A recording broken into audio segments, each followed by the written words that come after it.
Dengan tegar Serena menegakkan dagunya, "Saya rasa alasan saya melakukan ini bukan urusan Anda.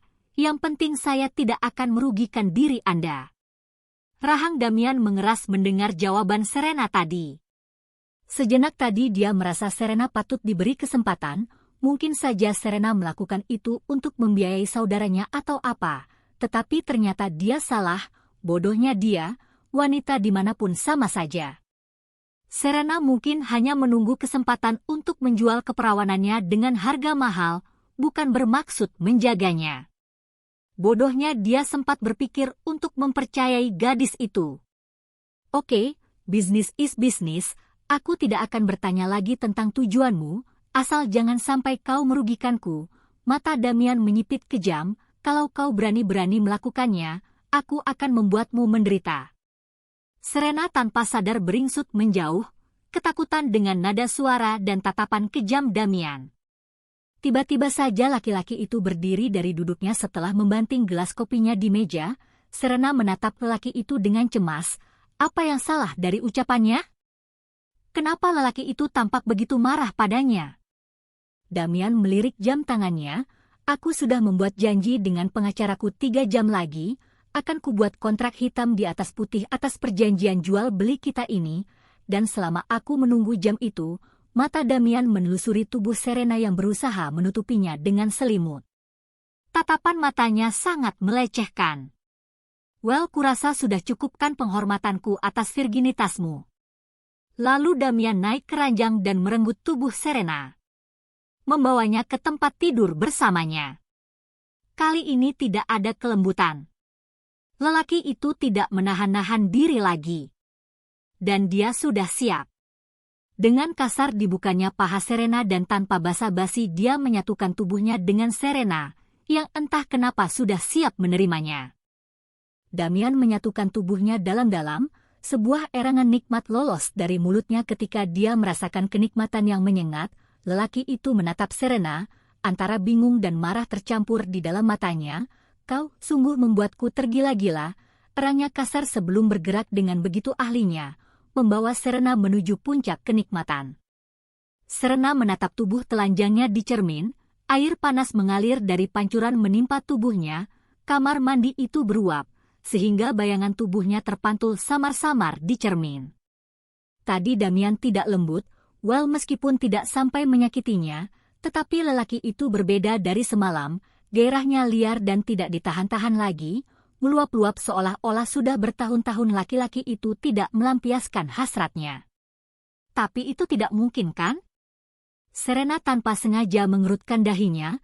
Damian terkenal suka gonta-ganti perempuan yang dipacarinya selalu setipe, cantik bagaikan boneka, langsing, dari kelas atas dan terkenal, entah itu model, artis dan kebanyakan orang luar. Semua wanita itu rela menyerahkan dirinya pada Damian dengan sukarela.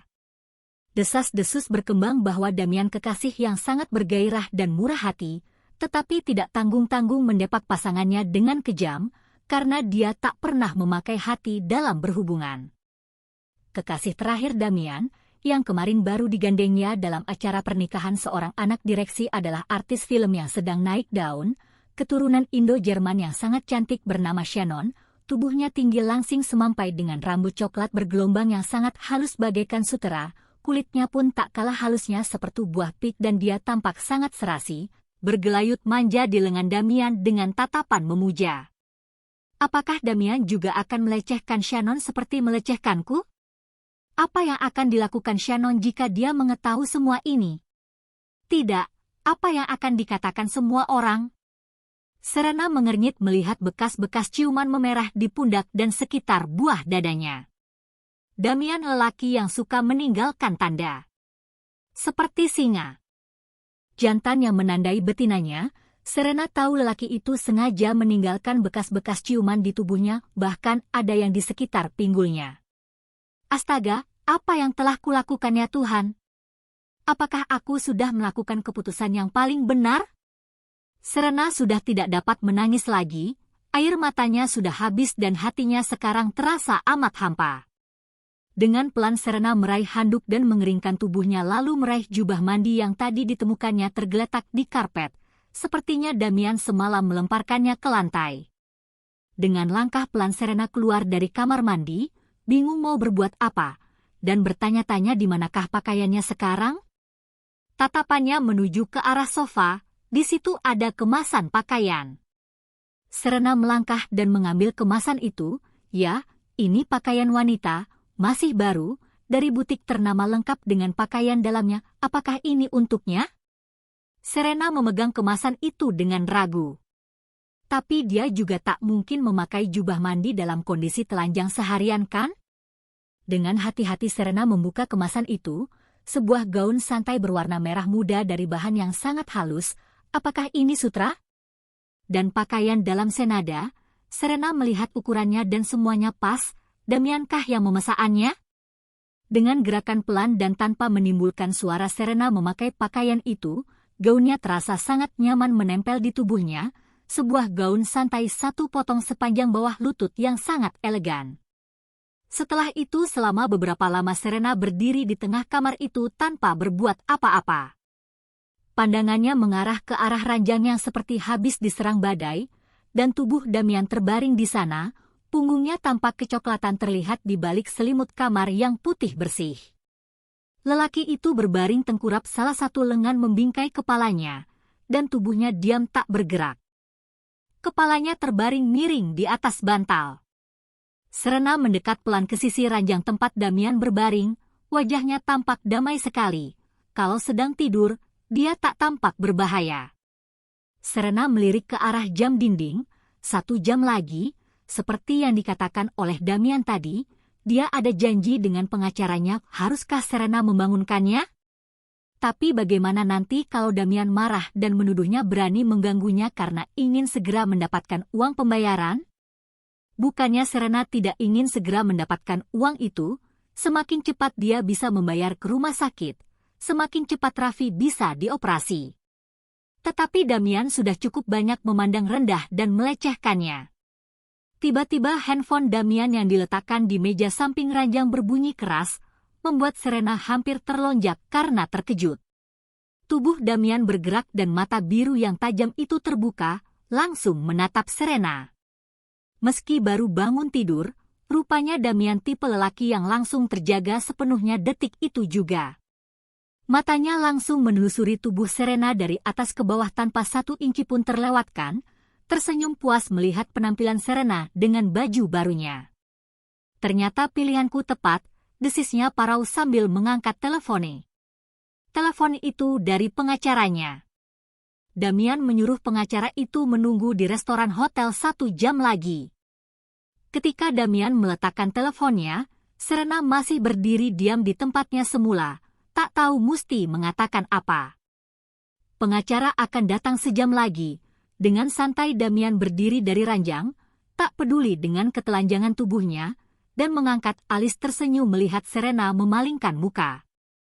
Dengan sengaja dia mendekat berdiri di depan Serena dan mengangkat dagu Serena agar menghadapnya. Kenapa manis? Kau malu melihatku telanjang? Bukankah kita sudah menghabiskan waktu berjam-jam telanjang bersama? Wajah Serena merah padam, tapi dia tidak berkata apa-apa. Damian mendengus lalu melepaskan Serena dan melangkah ke kamar mandi. Bagus, kau sudah siap. Aku akan mandi, setelah itu kita sarapan, lalu kita akan tanda tangani kontrak perjanjian, setelah itu kau akan mendapatkan uangmu. Serena mengaduk-aduk supnya dengan pikiran menerawang. Dia memikirkan Raffi. Kemarin sore dia meninggalkannya dan menitipkannya pada Suster Ana. Sore ini dia harus menjenguknya. Bagaimana kondisi Raffi? Dia habis mengalami serangan. Bagaimana kalau dia mengalami serangan lagi? Damian menatap Serena dari seberang meja. Apa yang dipikirkan gadis itu? Kenapa dia tampak begitu tidak bahagia? Bukankah dia baru saja mendapatkan uang dalam jumlah banyak yang bebas digunakannya melakukan apapun? Ataukah dia menyesal sudah menyerahkan diri padaku? Pikiran buruk itu tiba-tiba menyergap otaknya. Dalam kapasitas apa dia menyesali sudah menyerahkan diri padaku? Damian menggertakkan giginya. Seharusnya wanita ini bangga. Aku, Damian Marcus, orang yang sangat kaya dan berasal dari keturunan keluarga kaya terpandang di negaranya, yang bisa mendapatkan wanita manapun yang dia mau, bersedia menidurinya. Damian memikirkan semua keputusannya semalam. Ternyata ini bukan obsesi maupun kegilaan sesaat, ternyata bahkan setelah percintaan maraton mereka semalam dan tadi pagi, dirinya masih menginginkan Serena. Amat sangat menginginkannya malahan, setelah hasratnya terpuaskan pada tubuh Serena, bukannya semakin reda dia malahan makin ingin dan ingin lagi. Gadis itu begitu polos tapi menggerahkan dan di dalam otaknya ini penuh dengan hasrat untuk mengajari gadis itu bagaimana cara memuaskannya. Dengan kesal dia mengutuk pemikirannya itu, apakah aku sudah menjadi seorang maniak seks? Damian memikirkan jeda sejenak tadi, ketika dia menghubungi Ferdi pengacara kepercayaannya dan menyatakan niatnya serta minta dibuatkan draft surat perjanjiannya. Ferdi adalah pengacara kepercayaannya sejak dulu, sekaligus sahabatnya. Lelaki Indonesia ini telah menempuh pendidikan hukum di Jerman, dan di sanalah mereka berkenalan. Beberapa tahun kemudian, setelah Ferdi pulang ke Indonesia, dia membangun karir menjadi pengacara yang hebat. Dan ketika bersambung silakan ditunggu cerita selanjutnya. Jangan lupa subscribe, like, komen, dan bagikan ke sosial media Anda.